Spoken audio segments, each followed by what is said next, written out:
conformal transformation. So there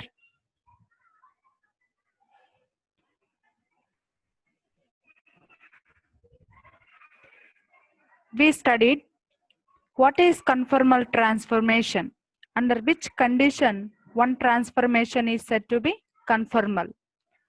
What is the condition to say the transformation is conformal? It should satisfy two conditions. What are the conditions? The transform must preserve both the magnitude and sense. To say any transformation is conformal, it should satisfy two conditions. One is its magnitude must be preserved, and the transformation must preserve magnitude and also sense. Then only we say that transformation is conformal. Suppose if the transformation preserves only magnitude, then we say that is isogonal transformation. We have some standard transformations in this chapter to be discussed. The first one to be discussed here is bilinear transformation. Before going to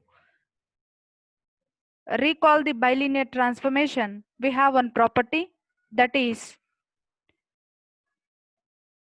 if W is equal to f of z is an analytic function of z in a region of the z plane, then W is equal to f of z is conformal at all points of the region where f dash of z not equal to 0. Why should we go for this property means every time we can't check the magnitude and sense of the transformation to say that is conformal transformation. That's why based on the property we can easily say whether the transformation is conformal or not. Here the transformation is W is equal to f of z. If the derivative of f of z is not equal to 0, then we say W is equal to f of z is conformal transformation. Understood? Now, once you recall the bilinear transformation, yesterday we have discussed this transformation also. Once we recall this, what is bilinear transformation? W is equal to AZ plus B by CZ plus D, where A, B, C, D are real or complex constants and AD minus BC not equal to 0 here. Then this transformation W is called bilinear transformation. When this bilinear transformation is conformal, its a derivative dW by dz not equal to 0.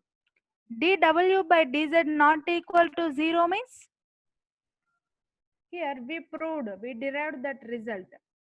dW by dz not equal to 0 means the numerator AD minus BC not equal to 0. That means the bilinear transformation W is equal to AZ plus B by CZ plus D is said to be conformal if AD minus BC is not equal to 0 or dW by dz not equal to 0. Next, one more thing we have learnt is invariant points. Invariant point means a point which maps onto itself under the bilinear transformation is called invariant point under the bilinear transformation. Okay, that means you have to equate W is equal to Z to get the invariant points. We have some problems there. I will explain how to find invariant points. Next, the definition is cross ratio. Cross ratio means if W1, W2, W3 and W4 are points in extended complex plane, then its cross ratio is denoted by within brackets W1, W2, W3, W4, and it is defined as W1 minus W2 into W3 minus W4 by W4 minus W1 into W2 minus W3. I explained how to remember this ratio. That means you have to write continuously the points W1, W2, W3, W4 in first row, and in second row you start with W4, then W1, then W2, and then W3. So to get factors in numerator, it will be W1 minus W2 into W3 minus W4. To get factors in denominator, it will be W4 minus W1 into W2 minus W3.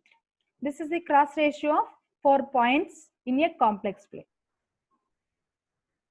Next most important theorem, that is, if Z1, Z2, Z3 and Z4 are points in Z plane which are mapped into the points W1, W2, W3 and W4 under the bilinear transformation, then their cross ratios are equal. That we have written mathematically like this: cross ratio Z1, Z2, Z3, Z4, which is equivalent to W1 cross ratio W1, W2, W3, W4. So according to the definition, we can write this cross ratio like this. Now, yesterday I explained few problems. Today I will continue the remaining problems.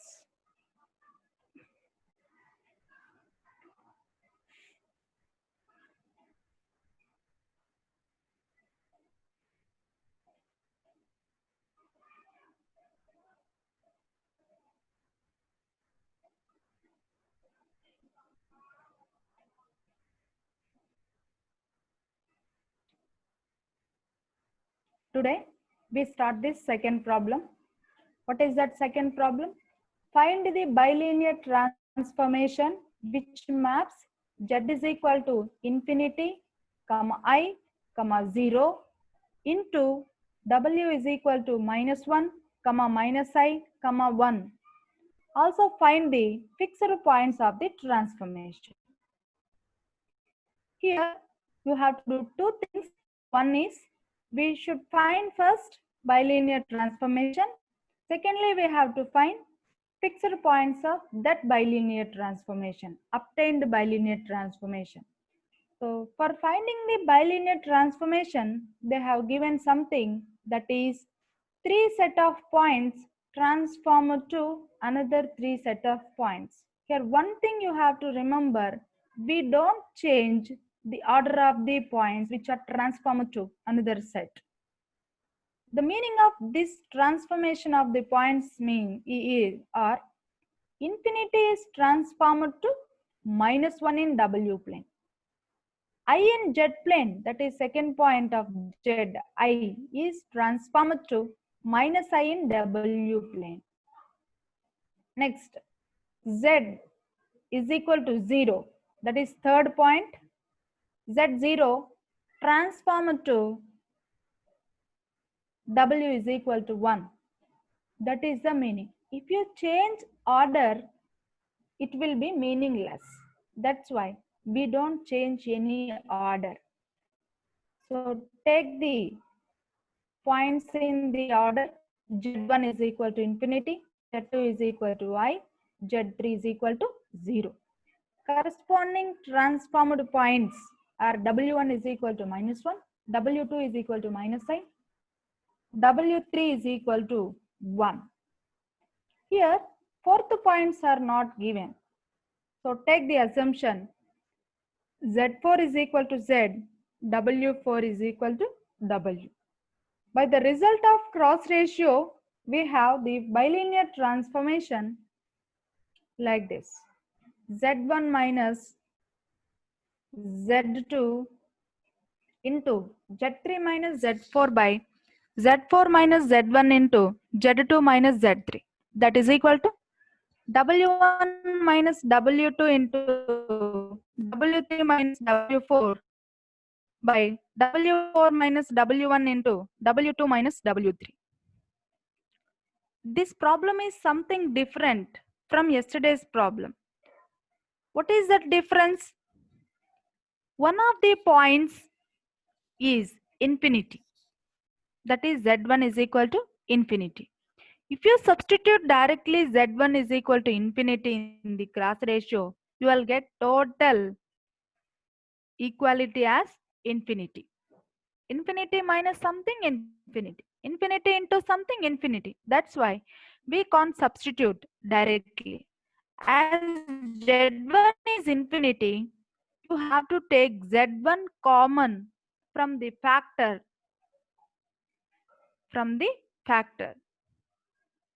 So that I took z1 common from first factor.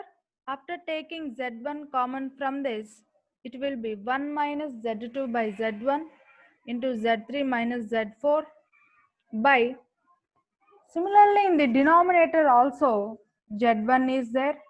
So take z1 common from that. That will be z1 into z4 by z1 minus 1 into z2 minus z3 is equal to RHS will be same. No need of taking anything common. Why? Because W points are not having infinity. Now substituting the given points in this ratio, it will be 1 minus I by infinity, 0 minus z by z by infinity minus 1, I minus 0 is equal to minus 1 plus I, 1 minus W by W plus 1 into minus I minus 1. Now, something by infinity tends to 0. Anything by infinity tends to 0. Z by infinity also tends to 0. So, this first factor becomes 1 minus I by infinity is 1. That is 1 I written here. 0 minus z is minus z by z by infinity is 0. 0 minus 1 is minus 1 I wrote here. I minus 0 is I. That is equal to RHS. I took minus common from first factor of RHS in numerator. That is minus of 1 minus I into 1 minus W by W plus 1 is same.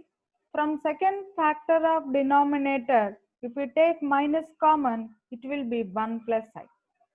So negative signs gets cancelled here. The remaining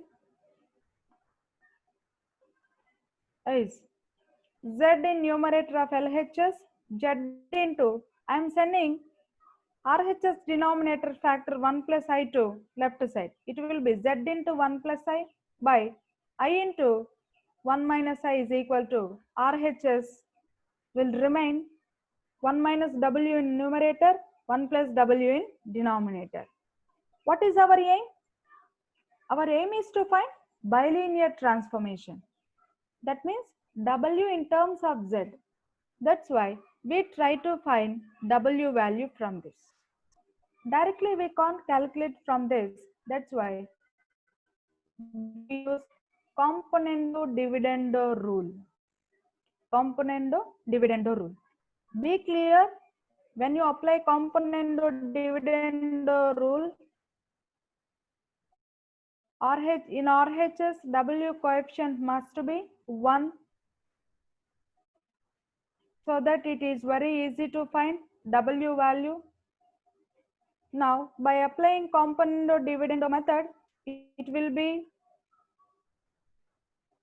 Z plus IZ minus of denominator minus of I plus 1, that is minus I minus 1 by numerator plus denominator, that is Z plus IZ plus I plus 1, that is equal to RHS numerator minus denominator by numerator plus denominator, that is 1 minus W minus of 1 plus W is minus 1 minus W by 1 minus W plus 1 plus W.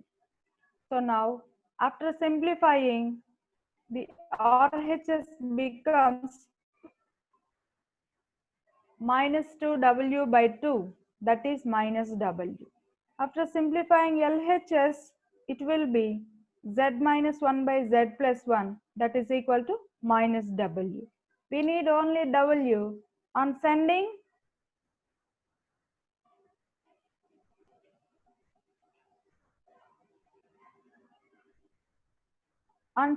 minus to left side, the Z minus 1 factor becomes 1 minus Z here.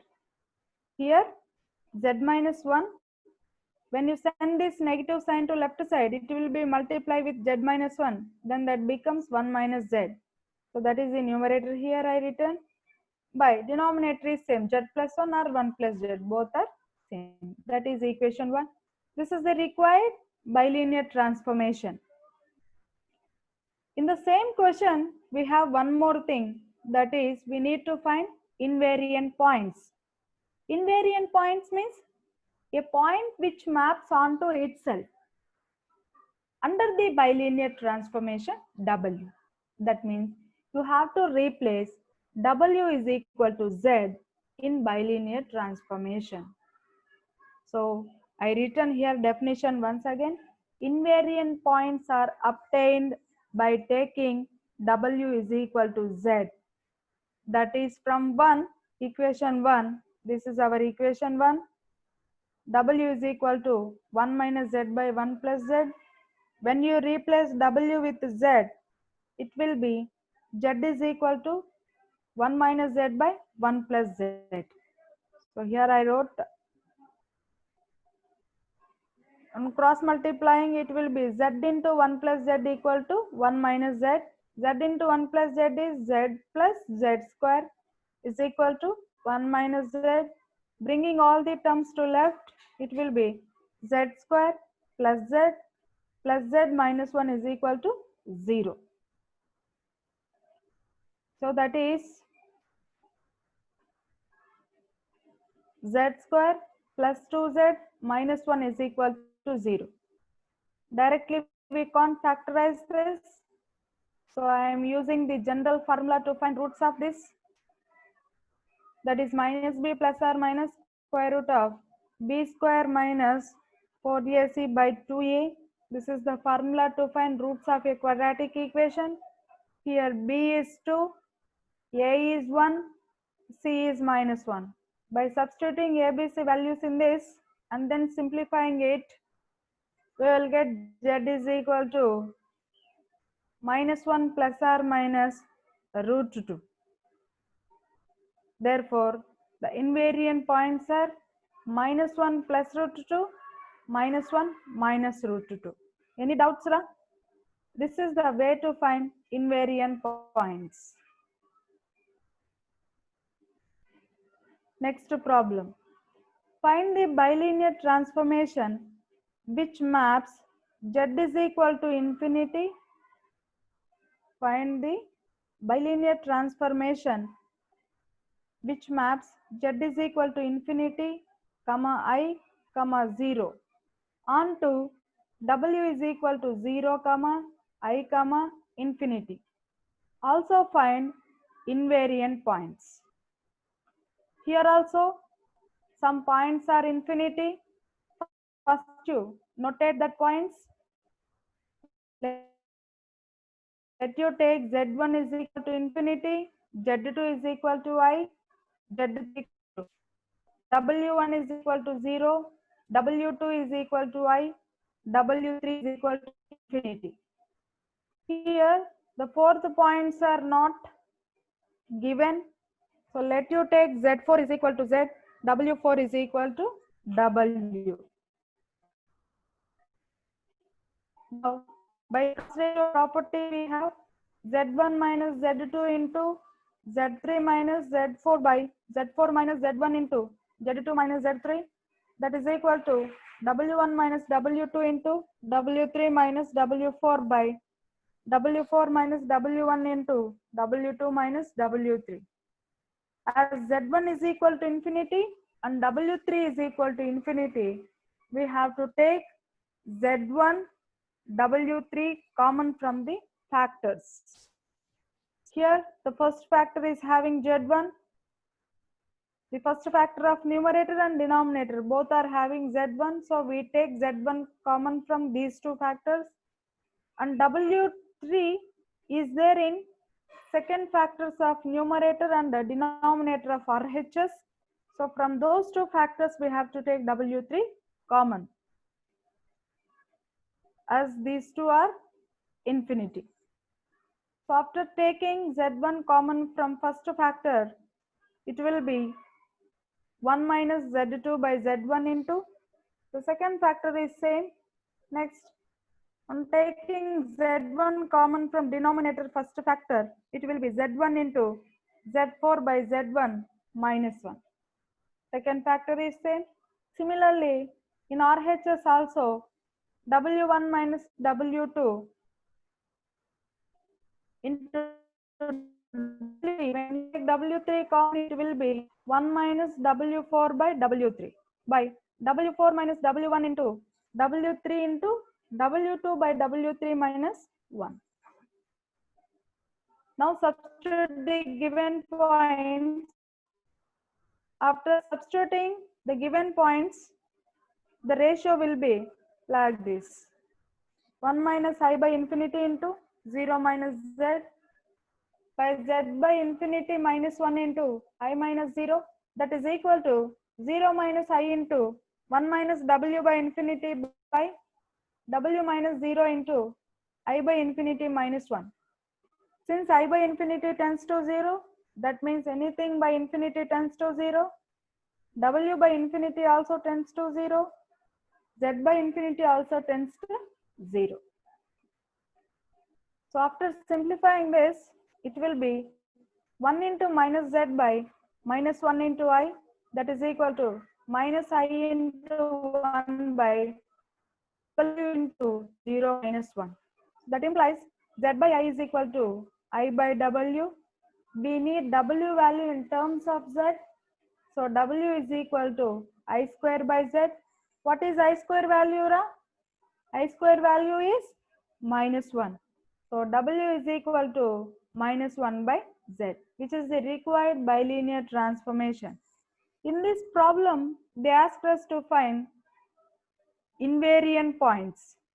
Invariant points means the points which are mapped onto itself under the bilinear transformation. That can be found by equating W is equal to Z. So by putting W is equal to Z in equation number 1, we will get Z is equal to minus 1 by Z. So that is Z square is equal to minus 1, Z is equal to plus or minus I. That means plus I is one invariant point, minus Y is another invariant point. Any doubts, ma? Yes, clear everything. Next, I move to fifth problem. Find the bilinear transformation which map the points is equal to 1 I minus 1 into W is equal to 2 comma I comma minus 2. Also find invariant points. This is same as first two problems. You can easily try it. Already I solved everything here. So you simply go through this. Here simplification is somehow difficult. You can easily get back it. Nothing is difficult in this.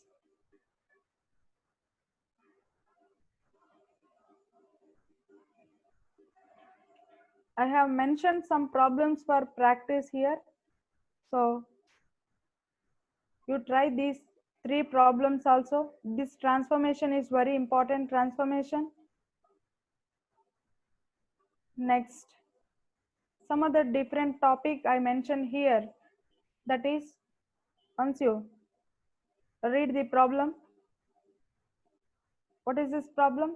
Find the map of the real axis of the Z plane in the W plane under the transformation W is equal to 1 by Z plus I. Once you understand the problem. In previous problems and all, you have the set of points which are mapped one plane to W plane. We found the transformation. Here, you need to find the image. You need to find image of the real axis. That real axis is in Z plane. You have to find the image of real axis in Z plane.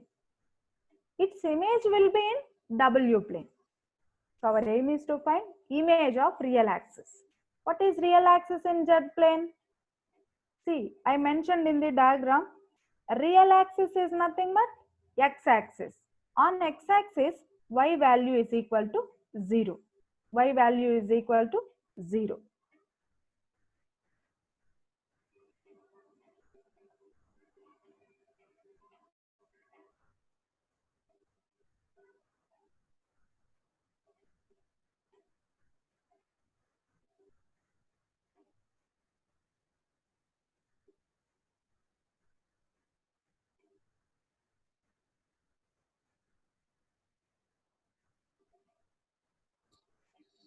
Real axis means x is the x-axis. On x-axis, y value is equal to 0. You have to find its image. Which image you have to find? Y is equal to 0 image you have to find. To find its image, you need some mapping. What is that mapping they have mentioned? They mentioned that mapping is W is equal to 1 by Z plus I. So this W is equal to 1 by Z plus I. With the help of this mapping, we have to find the image of Y is equal to 0. Now let me explain how to find that image. So I clearly mention here, given image is real axis, that is y equal to 0. Given transformation is W is equal to 1 by Z plus I. To use the real axis y is equal to 0, you need what is y in the given transformation. W is equal to 1 by Z plus I. So that I am going to find y. For that, we can write this equation as Z plus I is equal to 1 by W. Now, what is Z? Z is always in the form of x plus iy. Now I substitute here x plus iy plus I